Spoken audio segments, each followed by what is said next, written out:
ಮಾನ್ಯ ಕಂದಾಯ ಸಚಿವರಿಗೆ ನಮಸ್ಕಾರಗಳು. ಬಹುಶಃ ಇಲ್ಲಿವರೆಗೂ ಪರವಾನಗಿ ಭೂಮಾಪಕರು ಯಾಕೆ ಮುಷ್ಕರ ಮಾಡ್ತಾ ಇದ್ದಾರೆ? ಅದರ ಹಿಂದಿನ ಉದ್ದೇಶ ಏನು? ಇದನ್ನ ಇಲ್ಲಿವರೆಗೂ ಯಾರೂ ಸ್ಪಷ್ಟವಾಗಿ ತಿಳಿಸಿಲ್ಲ ಅನ್ಕೊಂತೀನಿ. ಈಗಲಾದರೂ 5 ನಿಮಿಷ ದಯವಿಟ್ಟು ಈ ವಿಡಿಯೋ ನೋಡಿ.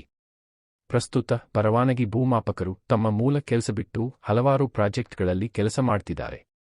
ಮೊದಲನೆಯದಾಗಿ ತಮ್ಮ ಮೂಲ ಕೆಲಸ ಮೋಜಿನಿ ಲಾಗಿನ್ ಬಗ್ಗೆ ಹೇಳೋದಾದ್ರೆ, ಮಾಸಿಕ ಕನಿಷ್ಠ 23 ಅಳತೆ ಕೆಲಸ ಮಾಡಲೇಬೇಕು ಅನ್ನೋ ನಿಯಮ ಇದೆ. ಮಾಡದೇ ಇದ್ದರೆ ಹಲವಾರು ಕಡೆ ಸಸ್ಪೆಂಡ್ ಮಾಡ್ತಾರೆ. 23 ಅಳತೆ ಕೆಲಸ ಮಾಡಿದರೂ ಕೂಡ ಅದರಲ್ಲಿ ಕನಿಷ್ಠ 13 ತಕರಾರು ಅಥವಾ ವಿಲೆ ಪ್ರಕರಣಗಳಿರುತ್ತವೆ. ಪೂರ್ಣ ಪ್ರಮಾಣದಲ್ಲಿ ಅಳತೆಯಾದ ಕಡತಗಳಿಗೆ ಮಾತ್ರ ₹1,200 ಬರುತ್ತೆ. ಉಳಿದ ಪ್ರಕರಣಗಳಿಗೆ ₹360 ಬರುತ್ತೆ. ಅದು ಕೂಡ ಆ ತಿಂಗಳಲ್ಲೇ ADLR ಅಪ್ರೂವಲ್ ಆದ್ರೆ. ಸರಾಸರಿಯಾಗಿ ಒಬ್ಬ ಪರವಾನಗಿ ಭೂಮಾಪಕ ಮೋಜಿನಿ ಲಾಗಿನ್ನಲ್ಲಿ 10,000ದಿಂದ 20,000ವರೆಗೂ ಸಂಪಾದನೆ ಮಾಡ್ತಾರೆ. ಬೆರಳೆಣಿಕೆಯಷ್ಟು ಜನ 30-35 ಸಾವಿರ ಸಂಪಾದನೆ ಮಾಡೋರು ಇದ್ದಾರೆ. ಇವತ್ತು ಏನಾದ್ರೂ ಪರವಾನಗಿ ಭೂಮಾಪಕರು ಬದುಕ್ತಾ ಇದ್ರೆ ಅದು ಮಧ್ಯಮ ವರ್ಗದ ರೈತರು ಕೊಡ್ತಾ ಇರೋ ಭಿಕ್ಷೆಯಿಂದ ಮಾತ್ರ.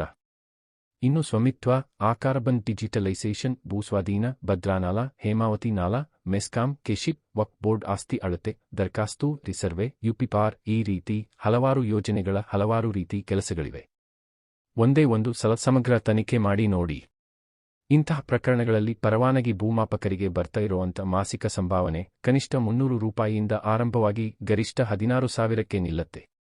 ಎಲ್ಲೋ ಕೆಲವು ಮಾನವೀಯತೆ ಇರೋಂಥ ಅಧಿಕಾರಿಗಳಿರೋ ಕಡೆ ಅವರು ಗರಿಷ್ಠ 25,000 ಕೊಡಿಸೋಕೆ ಹರಸಾಹಸಪಡ್ತಾರೆ. ಯೋಚನೆ ಮಾಡಿ ನೋಡಿ. ಭ್ರಷ್ಟಾಚಾರವಿಲ್ಲದ ಒಂದು ಪ್ರಾಮಾಣಿಕ ಬದುಕು ನಡೆಸಬೇಕು ಅಂತ ಕನಸು ಕಟ್ಟಿಕೊಂಡು ಹೊಸದಾಗಿ ಇಲಾಖೆಗೆ ಬರೋ ಒಬ್ಬ ಹೊಸ ಪರವಾನಗಿ ಭೂಮಾಪಕನಿಗೆ ಎಂತಹ ಚಾಟಿ ಏಟು ಬೀಳತ್ತೆ ಅಂತ ಯೋಚನೆ ಮಾಡಿ. ಈ ಕಡೆ ಸ್ವ ಉದ್ಯೋಗ ಮಾಡೋಕೂ ಆಗದೆ, ಆ ಕಡೆ ಕೂಲಿ ಕೆಲಸ ಮಾಡೋಕೂ ಆಗದೆ ವ್ಯವಸ್ಥೆಯ ಕಪ್ಪು ಕೋಟೆಯೊಳಗೆ ಸಾಲದ ಸುಳಿಗೆ ಸಿಲುಕಿದ ಒಬ್ಬ ಪರವಾನಗಿ ಭೂಮಾಪಕನ ಸ್ಥಿತಿ ಹೇಗಿರಬಹುದು ಅಂತ. ಇದೇ ಕಾರಣಕ್ಕೆ ಕೆಲ ಪರವಾನಗಿ ಭೂಮಾಪಕರು ದಾಖಲೆಗಳಲ್ಲಿನ ದೋಷಗಳನ್ನ ಎತ್ತಿ ಹಿಡಿದು ರೈತರ ಹತ್ತಿರ ಇಂತಿಷ್ಟು ಕೊಡಲೇಬೇಕು ಎಂದು ದಂಬಾಲು ಬೀಳುವುದು. ಅಂತಹ ಹಣಕ್ಕಾಗಿ ಕಾಣದ ಕೈಗಳೂ ಕೂಡ ಪರವಾನಗಿ ಭೂಮಾಪಕನ ತಲೆ ಮೇಲೆ ಇರ್ತಾವೆ. ಇಂಥ ವ್ಯವಸ್ಥೆಯ ನಡುವೆಯೂ ನಾವು ಪ್ರಾಮಾಣಿಕವಾಗಿ ಜೀವನ ಮಾಡ್ತೀವಿ ಅನ್ನೋ ಅಂತಹ ಪರವಾನಗಿ ಭೂಮಾಪಕರಿಗೆ ಸಿಗುವಂತಹ ಬಹುಮಾನ ಅಂದ್ರೆ ಅದು ಪ್ರಾಜೆಕ್ಟ್ಗಳ ಕೆಲಸ, ಅಮಾನತು, ಪುನಶ್ಚೇತನ ತರಬೇತಿ ಮಾತ್ರ. ಈಗಲೂ ಸರ್ಕಾರ ಪರವಾನಗಿ ಭೂಮಾಪಕನನ್ನ ಮಾನವೀಯತೆ ದೃಷ್ಟಿಯಿಂದ ನೋಡಿ ಒಂದು ಗೌರವಯುತ ಜೀವನ ನಡೆಸಲು ಅವಕಾಶ ಮಾಡಿ ಕೊಡದೇ ಇದ್ದರೆ ಇದು ನಿಜಕ್ಕೂ ಶೋಚನೀಯ ಅಲ್ಲವೇ? ಇಷ್ಟಾದರೂ ಯಾವೊಬ್ಬ ಪರವಾನಗಿ ಭೂಮಾಪಕರಿಗೂ ಆರೋಗ್ಯ ವಿಮೆ, ಜೀವ ವಿಮೆ ಇಲ್ಲ. ಸ್ತ್ರೀಯರಿಗೆ ಮಾತೃತ್ವ ರಜೆ ಇಲ್ಲ. ಮಾತೃತ್ವ ರಜೆ ಹಾಕಿದರೆ ಅವರು ಮತ್ತೆ ಇಲಾಖೆಯಲ್ಲಿ ಕೆಲಸ ಮಾಡಬೇಕಾದರೆ ಪುನಶ್ಚೇತನ ತರಬೇತಿ ಪಡೆದುಕೊಂಡೇ ಬರಬೇಕು. ಯಾರಾದರೂ ಅಪಘಾತದಲ್ಲಿ ಕೈಕಾಲು ಮುರಿದುಕೊಂಡು ಮತ್ತೆ ಕೆಲಸ ಮಾಡಬೇಕು ಅಂದ್ರೆ ಪುನಶ್ಚೇತನ ತರಬೇತಿ ಪಡೆದುಕೊಂಡೇ ಬರಬೇಕು. 23 ವರ್ಷಗಳ ಸೇವೆಯಲ್ಲಿ ಯಾರಾದರೂ ಪರವಾನಗಿ ಭೂಮಾಪಕ ಸತ್ತರೆ ಅವನ ಕುಟುಂಬಕ್ಕೆ ಒಂದು ಬಿಡಿಗಾಸು ಇರಲಿ ಅವನೇ ನಿರ್ವಹಿಸಿದ ಕೆಲಸಗಳ ಹಿಂಬಾಕಿ ಬರಲ್ಲ. ಇಲಾಖೆಯಿಂದ ಅವನ ಹೆಣಕ್ಕೆ ಒಂದು ಹೂವಿನ ಹಾರ ಕೂಡ ಇಲ್ಲ.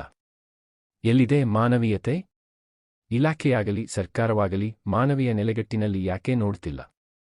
ಪರವಾನಗಿ ಭೂಮಾಪಕರು ಮನುಷ್ಯರಲ್ವಾ? ಇದು ಆಧುನಿಕ ಜೀತ ಪದ್ಧತಿ ಅಲ್ವಾ? ಇದಕ್ಕೆ ಕೊನೆ ಇಲ್ವಾ? ಕಂದಾಯ ಸಚಿವರೇ, ನಾವೆಲ್ಲ ಉತ್ತರವನ್ನು ನಿರೀಕ್ಷಿಸುತ್ತಾ ಇದ್ದೇವೆ. ಉತ್ತರ ಕೊಡ್ತೀರಾ ತಾನೇ?